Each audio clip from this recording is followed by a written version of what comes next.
Hello, hello, hello, and welcome to another episode of the Full Quota podcast. My name is Mpho. I've got Tim Delace here with me.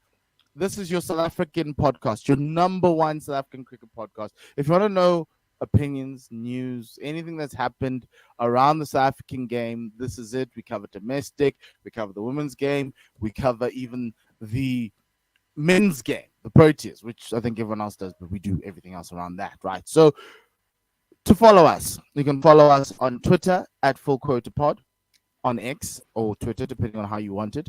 Also, we're on the One World Sports Radio platform, which is on YouTube. So please do like and subscribe there for more content. And then we're also on Spotify and Apple Podcasts. Search Full Quota Podcast, and you'll find us there as well. So please do follow, send through your comments, engage with us on Twitter or everywhere else. And so, yeah, it's been an exciting week. And we're going to talk about a whole lot of stuff, right? But before we do, I just want to check in. Tim, how are you doing? I'm doing good, mate. Yeah, it's strangely enough, to give an indication of how crazy things have been the last sort of day or two. This podcast was going to be a completely different topic, and then CSA decided, you know what? We're going to announce our squads for the Indian series. So that's obviously put that out the water, and that's basically going to be our focus. So that's the headline of the show. And I'm going to put it up there. The squads for the India tour have been announced. We're going to talk about that. But first, because we've had a jam-packed week of cricket, we just want to run through all the results, all the things we thought, all the things we've seen around the games that happened. There was a Bangladesh versus South Africa women game in Wollongong Park. We've had a full slate of Division 1 4-day games, and then we also had an SAA game. So we're going to go through those quickly. Let's start with the national team game. So SAA themselves played the second unofficial test against West Indies A in some sort of like a revenge thing. Shukri Conrad thinks that they should have won the first game. It was all came down to about an hour and a half at Wollongong Park. But in this game, South Africa A won by 232 runs. The big standout performances were Keegan Peterson. He scored 57. Reynard van Tonder got a 50 for all the Reynard van Tonder fans. South Africa scored 298 all out. Akeem Jordan, who we spoke about last week, 3 for 43. Shamar Joseph, 3 for 57 for the Windies. West Indies Air got bowled out for 154. Zachary McCaskey with 62. Kafim Hodge with the 25. Dane Pete got 5 for 28, which was a sign of the times.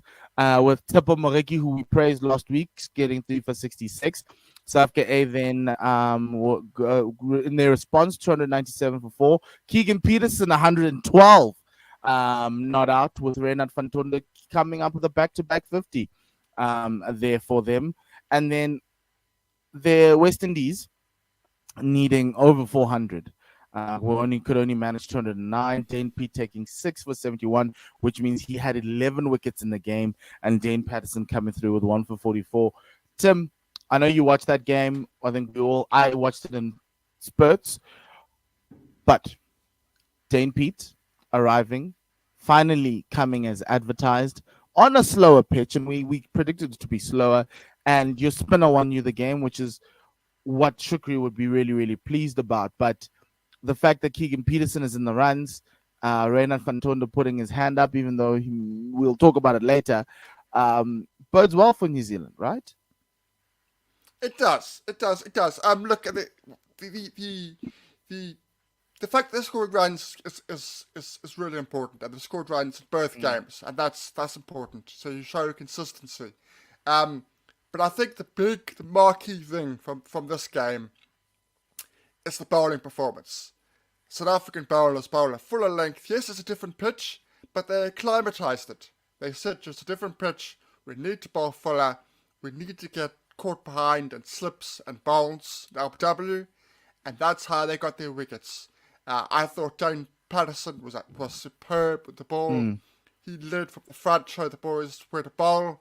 As you say, Dane Pete's consummate professional. But I think just for me, that was the main takeaway, was the bowling was so much better. Also, we didn't have to play against Jaden Seals, but definitely weakened the West Indies side.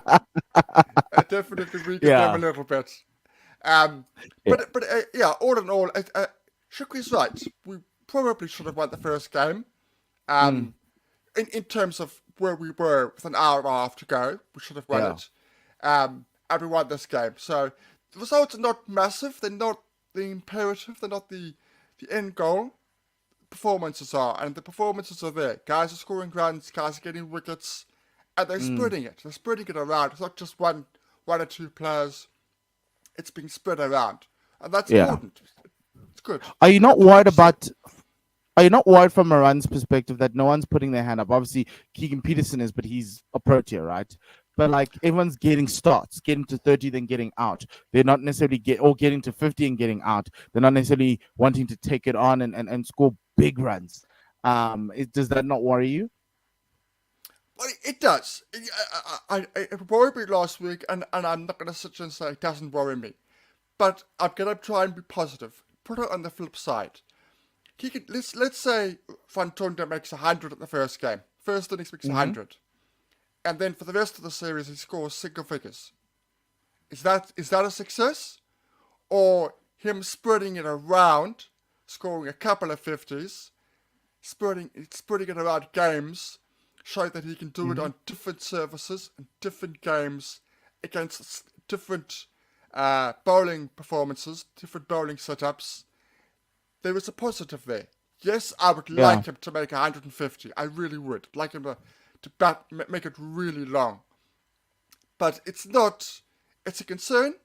But the fact that he's Mm, scoring in consecutive games, for me, is a positive. I yeah. try to focus on Look, the positive. And I'm spreading that across the batting lineup in general. Keegan so that Peterson, was the the same. yeah, that's always been the Keegan Peterson argument, right? It's always been he scores half centuries, he doesn't convert, and the Timber argument as well, right? Lots of half centuries, but can't convert. But it's a consistency of being able to put down a half century for your team because an average of 50 can be made many ways. You can score hundreds and in the other innings you scores nothing, or you can score 50s consistently across for as many games and your average sits at 50, right? So yeah, I, I just thought I'd get a little bit more from the others, but there's a lot of 44s, there's a lot of 40s. Kazondo got a 35 and a 49. Ron Swart got a 40. So you're kind of seeing that, okay, maybe there's something there. And to a certain extent, for what you would call, and I'm being very respectful with this, very, very respectful. This team has an element of a B or a C team, and largely a C team. And if the C team can give you performances like this, it kind of gives you a sense of how strong our 4 day/5 day test cricket team could possibly. And we'll talk about it later with that India squad announcement because that's one of the key things that we were picking up. So that was the game. SAA, well done, guys. Well done, Dane Pete. Welcome back. And there was a line that was thrown in there today. Like, well, if Kesh gets injured, you know, possibly have Dane Pete there. And I was like, and forgetting there's a certain Simon Harmer. That's also waiting for his opportunity and many other spinners in South Africa. But the sentiment stays. Dane Pete, masterclass. Cool. Yeah. The South African women, the Proteas women, are hosting Bangladesh here in South Africa for T20 and ODI series. Bangladesh are a really, really tricky side.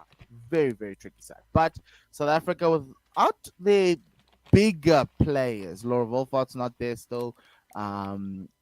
Is it Dene's wife is not there, Marzan Kaap. A lot of the players who are in Australia are not here, but we still play, right? So a team of Annika Bosch, Tasman Brists, Annery Dirksen, Sunay Leesdale, Mitaka, Nondumisa Shangase, Elizabeth Marks, Mika Derrida, Masabata Klassen, and Gulak Mlaba took to the field against the Bangladesh women, which I thought kind of leveled it a little bit and made it more of a competition and more competitive. Bangladesh batted first at Willamore Park. They put down 149 for 2 with Mushida Khatun scoring 62, and Niger Sultana, who's the captain, scoring 34. They've got 149. Dumisu Shangase took the only wicket, or one wicket, and then Elise Marie Marks on her debut took another wicket, which I thought was well due. She's been up waiting in the wings for an opportunity, and she finally got one. Not the best from a bowling perspective. They just can't take wickets. And that's been a worry for me with this team for a while. And then, yeah, the same thing that we've seen even at the World Cup.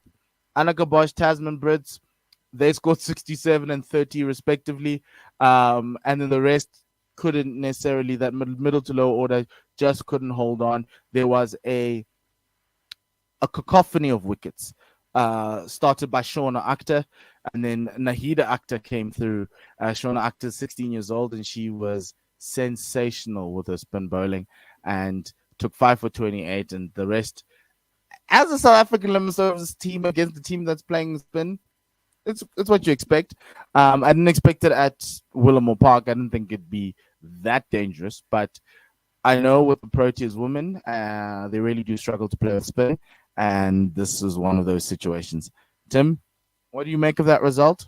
And yeah, Again, I hope I'm not being too critical here.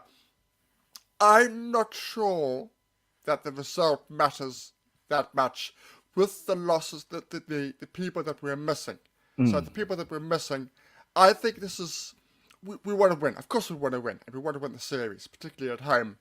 But I think it's a good indication for us to see the next best, see those people who are waiting in the wings and the fringes, like your marks, to see where they are, what they need to do to make this step up at consistency, make sure they stay on the side. yeah, There were mistakes. Of course, there were mistakes, particularly in those last 3 overs. I thought they did reasonably well in terms of the bowling, but the way that they allowed Bangladesh to score, that, I don't know, it seemed an awful lot. Those last 3 overs seemed more than 30, and I just thought that it just seemed to me that, like, once that got to that total, 148, I think it was. yeah. That was going to be 2025 too much.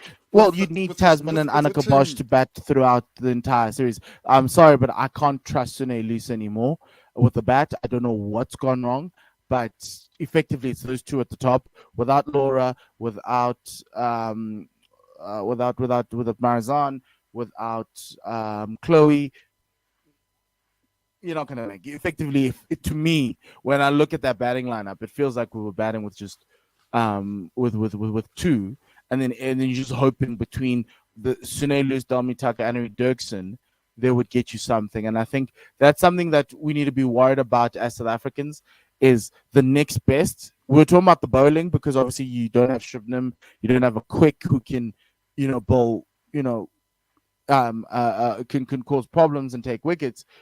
But also that middle order, outside of our superstars who are at the Big Bash, we look average. Well, and this is where this is what this game shows. Yeah, obviously we were chasing, and the run rate was against us, but we did lose 5 wickets for 13 runs. In those, I think the last 3 overs, I think we lost 5 wickets in 3 overs. Yes, we were scrambling to get the total, but it did indicate that, as you rightly say, unless we score runs at the top, we're going to struggle. Unless it's really and that's a problem. Yeah, but they play again this week, so hopefully they'll be able to turn the ship around and right a lot of those wrongs and get themselves back into the winner's circle. They play on Wednesday, and well as Friday. Wednesday in Kimberley, Friday in Kimberley, and then they play. That's a T20, and then there's a tour match in Bloem, South Africa Women's 11. So that's going to be another squad that's going to be announced. It's going to be quite interesting. And then you've got 3 ODIs. I hope by then, what is it? Laura will be back to play, and I also want to see Ayanda Hlubi play as well. because I think she'll be quite interesting as a player in the side, because I see we've got Mlaba, we've got Masabata Class. We went very spin heavy rather than going with Anda Sluby. So she would played in the under-19 World Cup. She's the other quick in the cupboard outside of Dumisi Kukune, and yeah, I'd like to see her get some game time. Okay, let's move quickly through the 4 days series. We had a 4-day series, full slate, obviously without some of the key players who had SAA, but I'm just going to go through some of the wins. Northwest won by 115 runs against KZN Inland. It caused a lot of consternation in our WhatsApp group when everyone was trying to figure out what KZN Inland are. This is who they are. However, there were some really, really good performances. Ruben Herman scored 78. Listibang Wepe came with 79 for Northwest. Ben Compton scored 170. And Michael Erlang 102. Sin scored 82 runs there. Grant Magwena got a half century. Keith Dudgeon 6 for 102. Miguel Pretorius 5 for 99. He came back and got 3 for 16 in the second innings. Vian Libber 5 for 20. Malcolm Norfolk 5 for 114. Oh my word! It was a long day for the young spinner, but he got his 5 wickets, and yeah. So that was Northwest and KZN Inland. Anything interesting there, Tim, that you'd like to talk about? Well, they were set 222 of 42 overs, the Tuskers. Mm-hmm. So it was on paper, it was a carrot. It said, you know what? You know you need to win. Tuskers need a win. There's a carrot. Go and have a go. And they did initially, but then they lost 2 quick wickets very quickly. They lost Compton, they lost Rapalana, and then they knew that they weren't going to have any chance of victory. But how they managed to lose 10 wickets in 38 overs, I'm shocked. I mean, I'm shocked. They really shouldn't have lost that game. And I think I'm right. I think there were 2 overs left. I think I'm right. 2 overs left in the day. And they lost their 10th wicket. So it's heartbreak for the Tuskers. They know that they're pretty much they've got to win the next 4 games. Pretty much. They need to beat. Have they played Boland yet? Because that's the team they need to beat. They need to beat the Paul Rocks. I think they've got them next. I think I've got them next. Yeah. So this is how you work this promotion relegation thing, right? You need to beat the teams that are going to be there at the bottom around you. Northwest already had a good one-day cup, so they already are out of what you would consider relegation zone, right? But beating them would have helped, right? Because you condemn them to the 1 or the 2 points you could get, or even 0. Now they need to beat the other team that played really badly in the one day cup, and that's the Paul Rocks. If they can beat the Paul Rocks, they give themselves a chance of staying up, and then they have to make sure that in that T20 tournament, somehow, somewhere, they find a way to win some games. But you would have put that down as a must win for them, and to a certain extent, they fell into the Northwest trap. Okay, speaking about another team that was sitting at the bottom of the table, that was the Paul Rocks against the Dolphins in Paul. Salah Avia was captain of this side. It ended in a draw. Some notable performances. Jason Smith scored 147. Aviam Gijima scored 132. Jason Smith then came back with a 50-odd out. He's on form. Aviam Gijima also got 71. Seems like it was a game between the two of them. And then Sia Mahima took 10 wickets in the game. Sean van Berg also took 4 wickets in the game. John Smuts, who's now somehow a spinner in this team, 4 for 107. And so, yeah, that was an interesting one. It was a draw. Anything you'd like to say about this one? I think Mahima really, because of what happened last season. We didn't see him last season. It's so good to see him back. It's so good to see him back playing cricket, playing the format that I actually think he's best at by some distance. He's a very clever bowler, and for him to get not just bowl well, to get the returns that he did, is a huge plus. I mean, I know we've just touched on the Rocks. Rocks are in trouble. They've got lots of problems with their batting. It's all going pear-shaped in their batting, but see Mahima bowled well is a credit. Also, just a shout out to Mikachiba. That's his first class 100 in Oh, nearly six yes. nearly 6 years. In That's nearly amazing. 6 years. So a And he credit to came back him with a 71. So for he's in a sticking it purple out. patch with the bat. Yeah. Credit to him for sticking Okay. it out and fighting it on. Let's move over to the one that you had on your side of the world, Tim. Western Province hosted the Titans. Western Province ended up winning by 187.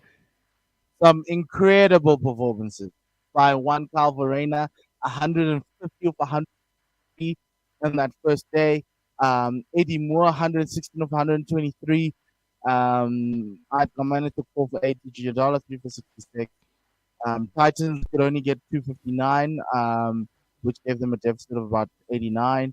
Lamane with 54, Makanya with a 50, Tuakai Nabe 4 for 37, on Nandre Berger 3 for 36. Then coming back in reply, Yasin Vali 110 for Western Province, and Daniel Smith 3. And then with was it the Titans needing to chase over 400? Donovan Ferreira 96, 4 runs close to his first class century. Dean Alga with a 47. Carl Simmons came back against his old side and took a lot of wickets, 4 for 91. Nandre Berger 2 for 41. You must be happy about this win, Tim. I am. I love the way they're playing. They're playing aggressive cricket. They are taking risks. They are taking the attack to the opposition where they're playing. Even somebody like Eddie is playing with a more up tempo game.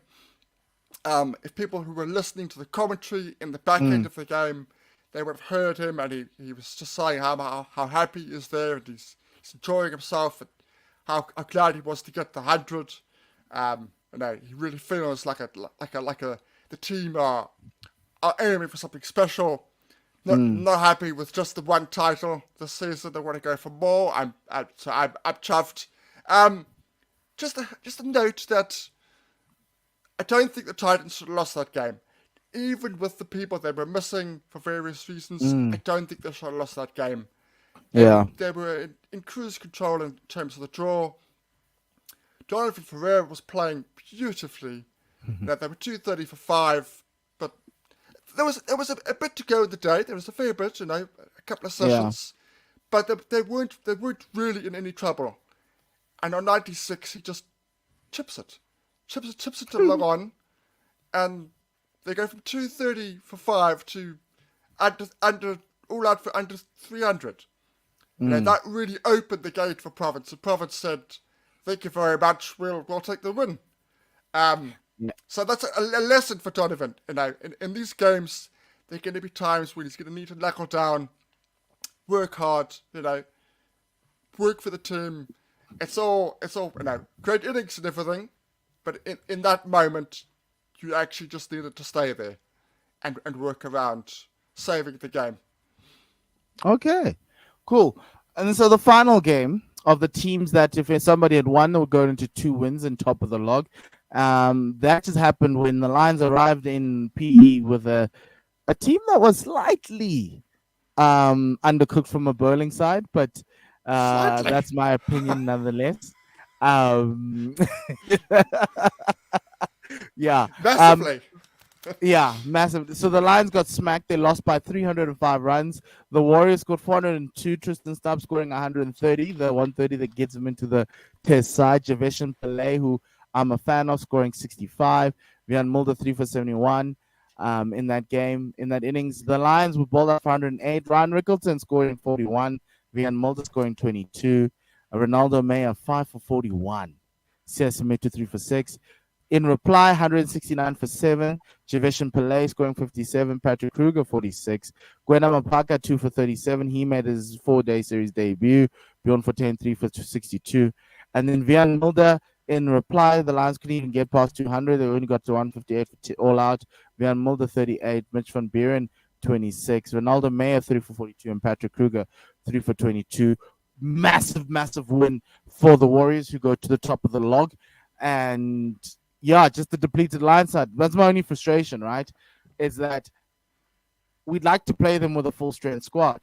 And the only question I'm having is why are we having 4-day series games when SAA is in the mix and you're depleted teams the way that you have, and knowing like a team like the Lions, they will get depleted as much as anybody else. And so, heaven forbid, had Joshua Richards not been there, we'd be in a whole world of trouble. But anyway, great win for the Well, Warriors. They played games. really great cricket, and Tristan Stubbs just really putting his hand up there. And I can't fight that. They really in that first innings, we just like where we're going to get a wicket. We couldn't even buy a wicket, but yeah, he just put us under the sword.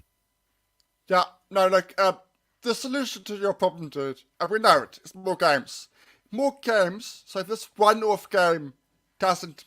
It does matter, but it matters less. Mm. In a tournament where we've got 7 matches, it's This is devastating. huge. It is absolutely devastating. If we're playing 10, it matters less. It matters, but matters less. But yeah, Warriors were fantastic.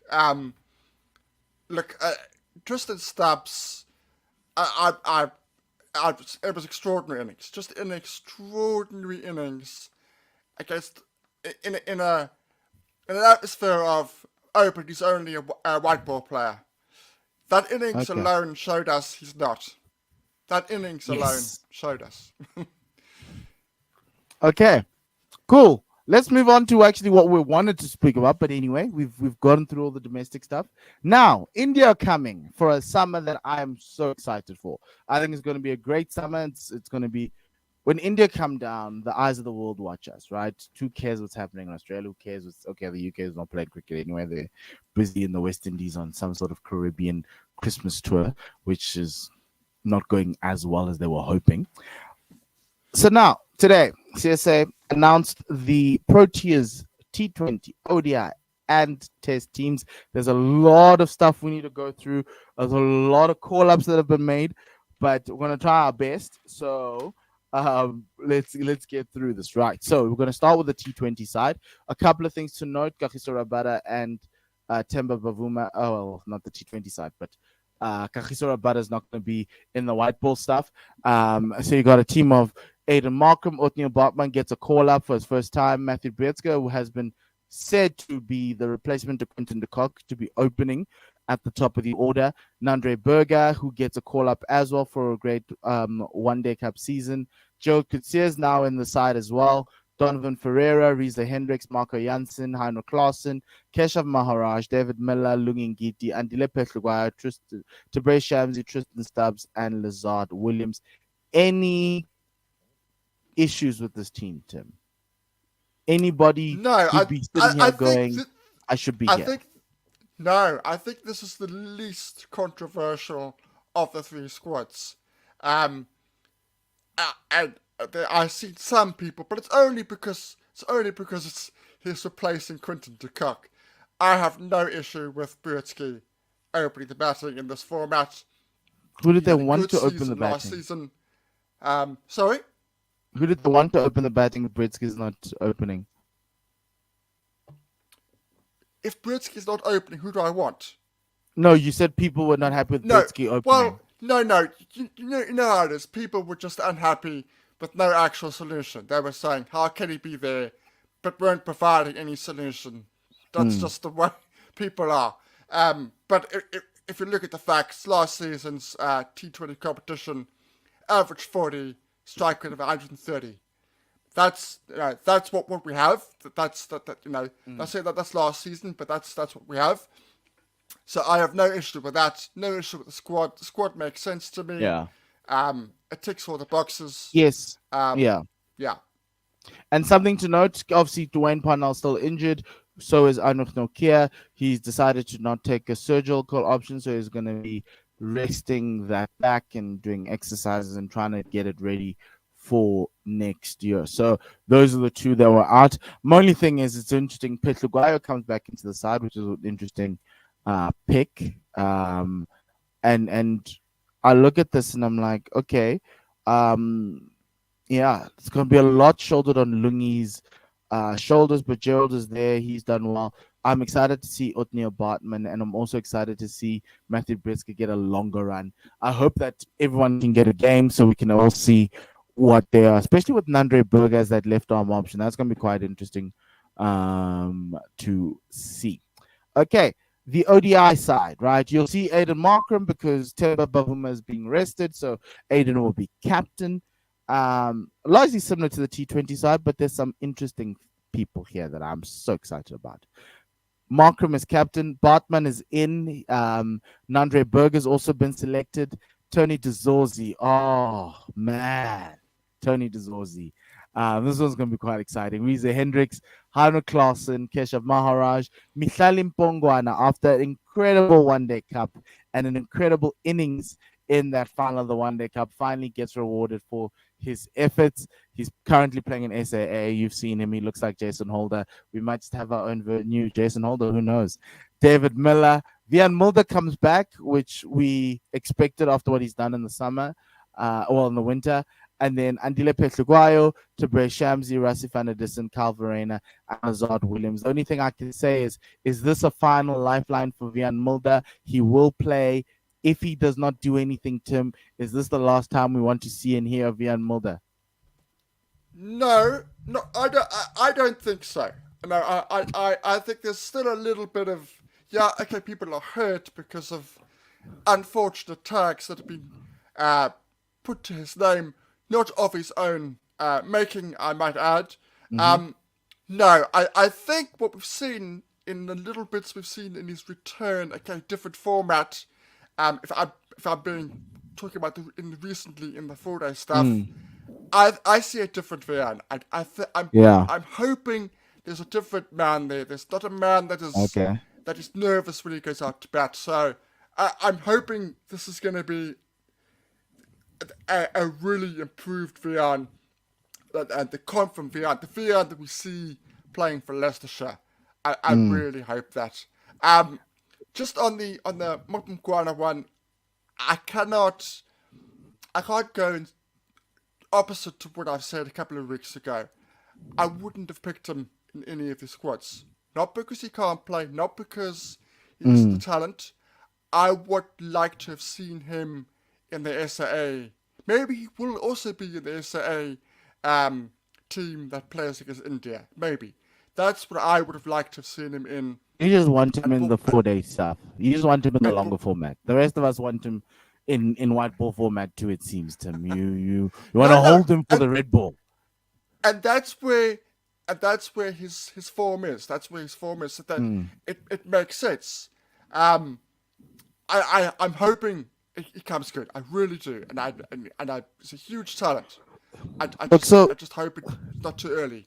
So Coach Rob mentioned that he's searching for that all-rounder, right? And I don't think, and it says a lot with obviously Mulder, Petluguayo, now Mpongwana here. Marco Jansen isn't here.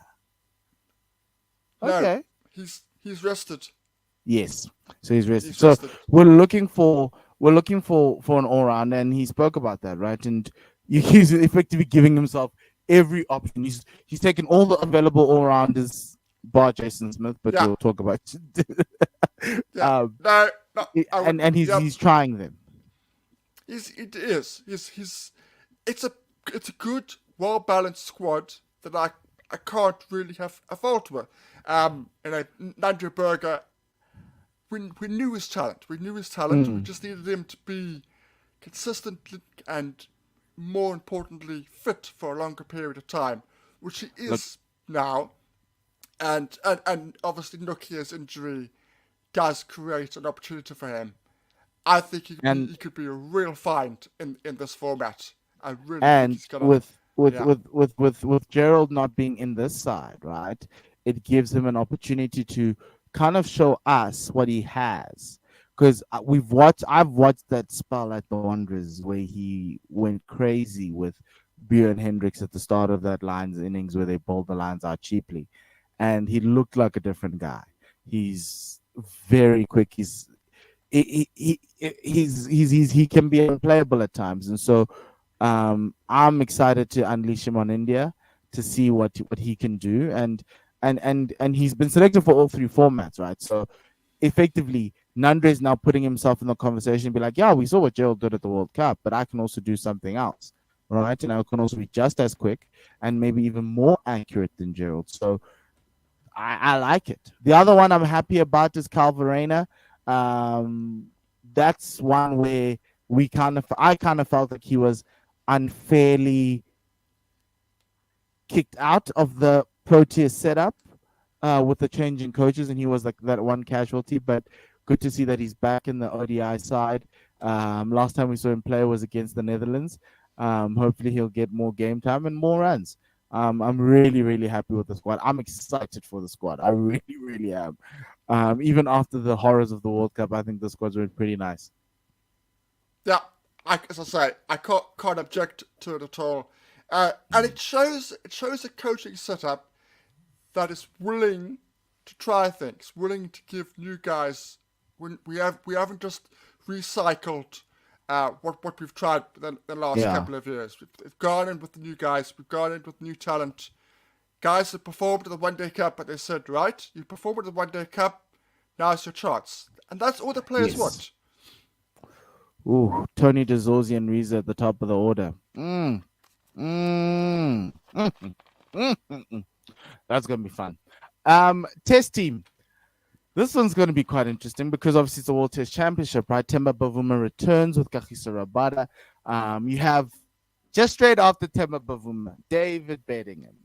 Tim's so happy right now. All Tim needs is David to just get a cap, play one game, and the rest is history, right? Bye dream for playing for England. Nandre Berger comes back in as an all 3 format selection as a newbie like David Bedingham. Joe Coetzee comes into the squad. He was in the squad previously, just didn't get game time. Tony DeZorzi, as always, the incumbent at the top of the order with Dean Alga, Marco Janssen, Keshav Maharaj, Ed Markram. Vian Mulder makes a return into the squad. Lungingiti, Keegan Peterson, Kagiso Rabada, Tristan Stubbs, who also comes into the squad for his maiden call-up. He's been having a great season. His performances in Sri Lanka, as well as in last week, the 130 against the Lions over the weekend, was put his hand down. And Carl Verena as the only wicketkeeper in the side, which gives you an indication that he walks in.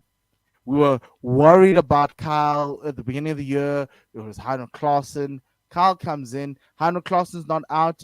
They did say that it's a long year. They go to Bangladesh. They go to the West Indies. Heino will be in the mix. But yeah, I like this test side. I love this test squad. I love this test squad. It's incredible. It's giving guys who are performing well in the longer format proper run-ins to see if they've got it. Okay, so let me get the David Bedingham situation out. I'm delighted for him. Look, as I said to you in the previous podcast, a couple of podcasts ago, I didn't think this was going to happen. I thought this door was closed, shut, bolted, closed in every single way possible. I really thought that this was it, and David would have to suffer the consequences, and may or may not play for England in 2 or 3 years' time. So the fact that this opportunity has come with this new regime, with the open door, with the realization that they can't let a guy with such a talent, the guy who scored nearly 4,000 runs in first-class cricket, an average of 53 since he left these shores, with a couple of spurts playing for the Cobras in between. And I'm delighted for him. I really am delighted for him, and I hope he takes that opportunity. I hope he gets a test call up. I hope he gets it before the New Zealand series. I'm delighted for him. The other one is the Kyle one is an interesting one, and I found it very, very interesting in the press conference where they brought it up, because a lot of people were scratching their heads around that selection. If you look at Kyle's numbers, I don't have them, right on me. But if you look at his numbers over the last 3 or 4 seasons, he's been knocking the numbers down. He's been saying pick me. Yes, I'm he's been available. averaging over 50, right? Yeah, It's yeah, been exactly. Yeah. So 18 months since he made his debut, but he got in because he was making runs. He was averaging on yeah, 50 and 40 in first class and cricket. also and also the speed that he's making. If you look Yes. if you look at Shukri wants people who are going to play forward, progressive, attacking cricket. He doesn't want the other types. He doesn't want the Mm. old style South African conservative types. He wants that type. So it makes sense, but it is a little bit.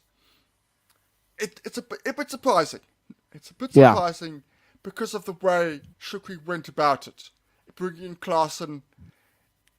I thought the way that he phrased that Klaasen non-selection a little bit strange. So is he saying Klaasen's not in because we're not playing on spinning pitches? That's what it seemed to be. No. You know. Yeah, well, you could have read it. So obviously, what Shukri said for our viewers and listeners, he was that for the style of batting we want to do, Kyle fits that more. But there is an opportunity for Klaasen later on in the year, and we might need to use him then. And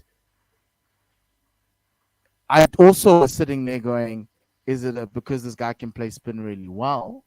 But then last year when we played the West Indies here, he was the guy. It wasn't Yeah. Carl.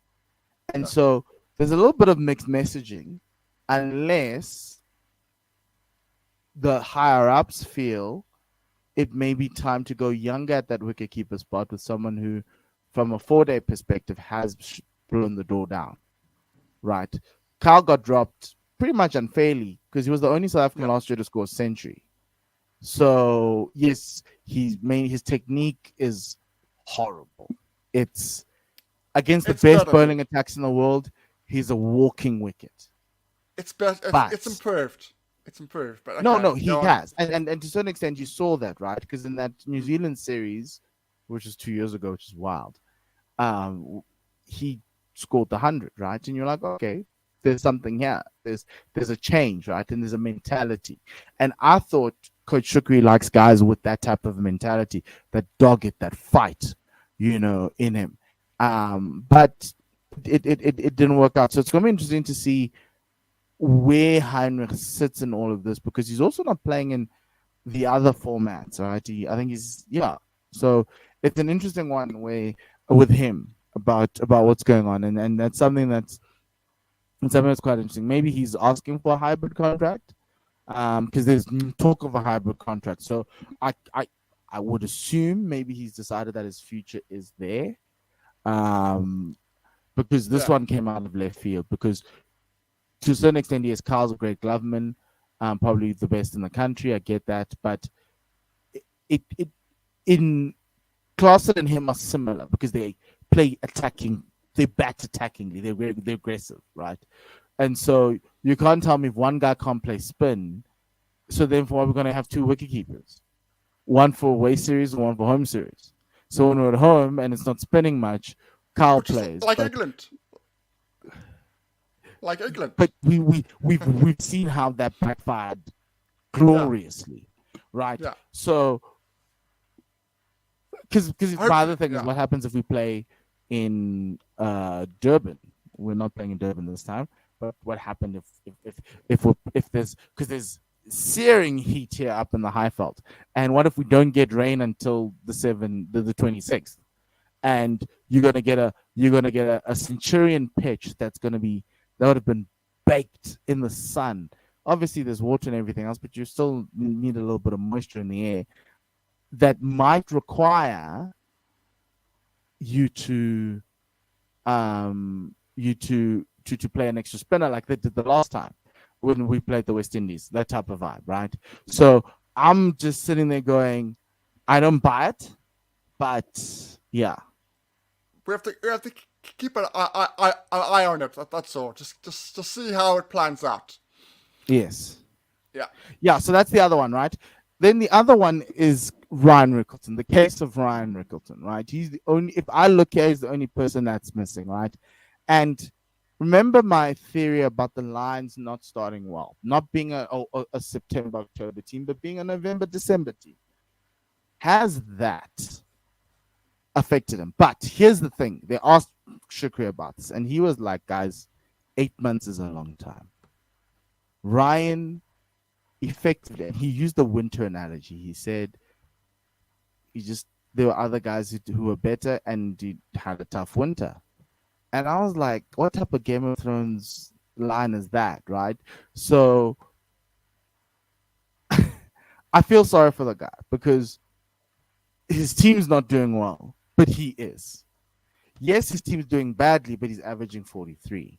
There's a whole long list of guys ahead of him who are in the squad already, so they deservedly be in there. Like imagine being Ryan Rickleton, right? You can't play for the Proteas last year because you have this ankle thing that the Proteas don't want to take on because they don't want the liability. And then you decide to have the surgery. You come back, you're not at your best, but you're still scoring runs. You're still scoring runs, but you find yourself. And if we could mesh the 1-day cup runs and the 4-day series runs, I think he has a case. He has a massive, massive case. But if you look at 1-day cup in isolation, you'll tell me everyone else is better, and they're in the 1-day side, right? But if you look at the test side, you're like, we've done some cross-format selections here, and I'm not in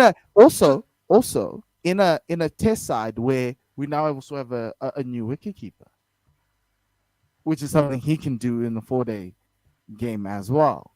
So I'm sitting here going, I'm not sure, but Ryan's probably not a happy man right now. I'd be seething. Just to give people a flavour.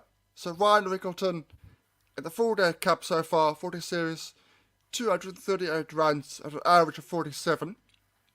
Yeah. Carl Verena, 275 runs at an average of 68. That's just, I wonder if that's inflated by this weekend's runs, right? It's inflated by the 150 this weekend. It is, but it is, but it is. There's a big jump there. So Carl Rickleton's not scoring no runs. He's in form, but it's not blowing out of the water. Can you give me like David's? Can you give me a certain David Beddingham's numbers there? Just so we can close the loop between someone, because I'm about to call David Bedingham pretty privileged. I'm 5'2" calling him pretty privileged. Oh no.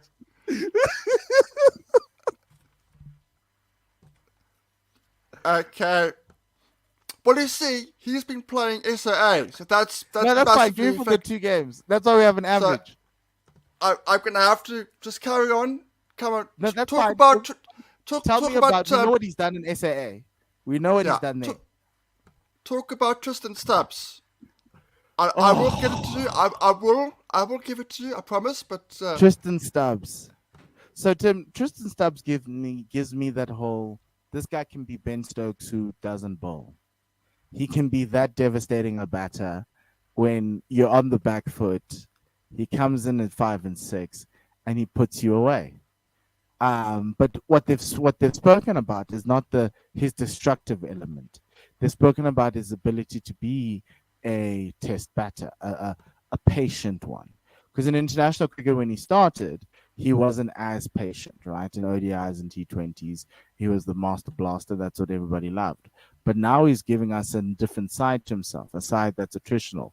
His ability to play spin in Sri Lanka kind of put him up there over everyone else. And so that's quite an exciting thing for us as a South African team, because you have an all-format player, an athlete of the highest order coming into the side. And so I'm excited to have him in. I think he's grown. He still stole 13 million last year, and SA20 was a 9 million. And well done for that, Tristan. Great business. But hopefully this year you'll actually earn the 9 million, just so to speak, help your team, even though they did win a little bit more, and show us why you are one of the highest paid players in T20 cricket. But I've got no issues with that selection. The only thing, Tim, if you have the numbers. I do. It's 139 runs 139 runs, 69. Oh, Ryan. Can't fault that. Okay. David's not pretty privileged. David's not. Can't Okay. fault that. I'm not fighting. I rest my case. Ryan Rickleton's very unlucky. I'll always bat for my Lions players. And just like how Joshua just should be playing SAA, but he's not.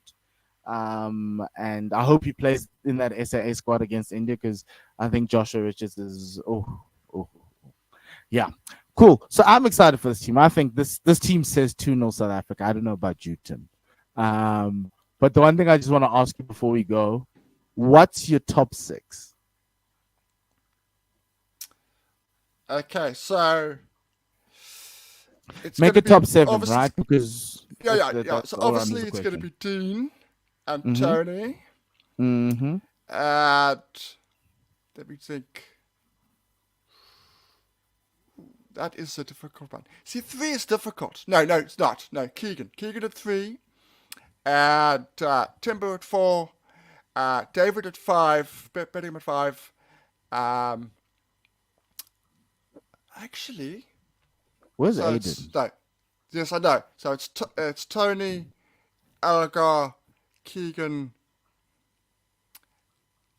Oh gosh. Yeah. No, no. Okay, let me give you my top 6. Pretty Privilege can sit this one out. Sorry, Pretty Privilege. What is he this? He can sit this one out.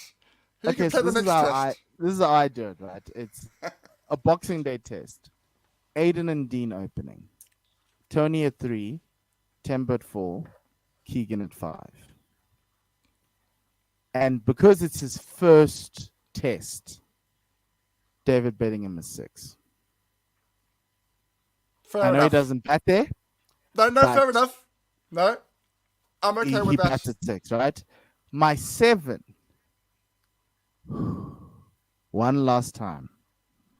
Lord, please. Vian Mulder is my 7. Oh, no, wait. We need a wicketkeeper. Snap. It's Carl Verena. Sorry. Carl's batting at 7. And then my 4 quicks. Marco, Kagiso, Lungi, and even Lungi's one's an interesting one. I might go with Gerald. And then obviously Kesh. But it's a tough one. Coach Shuki's got a lot of stuff to talk about. Because that was difficult. Because all I was doing was like, David's going to play, so how am I going to put David? And Keegan scoring runs, right? And Shukri bats Keegan at 5. He doesn't bat him at 3. So that's a conundrum. Yeah, it's a nice position to be in, actually. Yeah. Shukri's good options. If if you look at the guys he's left out, right? It's high quality guys he's leaving out. He's not like it is. But here's the fun part about this that excited me even more, and this is where we're going to end on, right?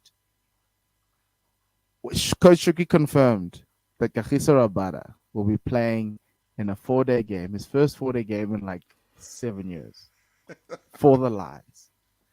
I don't know what team that is. Actually, I might have it here. It will be. When's the next round of games? Next week? 14th, I think it starts. 14th. Okay.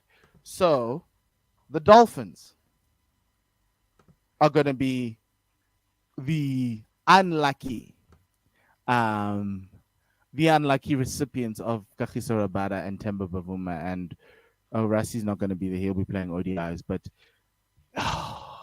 yeah, 14th. And the other Proteas. Yeah. And the other Proteas are coming in. Guys, if I'm SuperSport, that Lions and Dolphins game is on all 4 days on 212. Why? Because Kagiso Rabada is going to be bowling Thunderbolts. Look, if you can have primary school athletics on all day, you can have 4-day cricket. You can have 4-day cricket. Imagine. Here's the thing, Tim. Future Protea test opening bowling partnership. Kagiso Rabada on one side, Gwena Mapaka on the other side. I'm gonna be at the one. I don't know about you. I'm gonna be at the Wanderers. I don't want to burst your bubble. I really don't want to burst your bubble. It's not at the Wanderers. No, But Quinna's not going to play. It's whether Quinna and them actually bowl together is going to be very, very tight, very, very close. Because Why? not well, because Quinna's 17. Yes. He's not gonna play. If we're honest, he's not gonna play for 3 years. I know technically he could play next year. I know that. He's going to the West Indies, Tim. We're just he's- introducing him now. We arrive at the Caribbean. We arrive in Kagiso and Quena. And then everyone else can figure themselves out. That's my dream. That's my dream. In this World Test Championship, Quena and Kagiso bowl together. And in the next one, they become the most formidable pairing in world cricket. But it's good to know that we have all this talent. And I've never been so excited about where, from a talent perspective, South African cricket is sitting. We can field 3 competitive sides. We're fighting over whether David Bedingham plays. And the guys we're leaving out, we're considering leaving Aiden Markram out, which I think might be a little bit problematic. Keegan Peterson, who's in the runs. Ryan Rickleton's not even in the squad. It's messy. And I like it.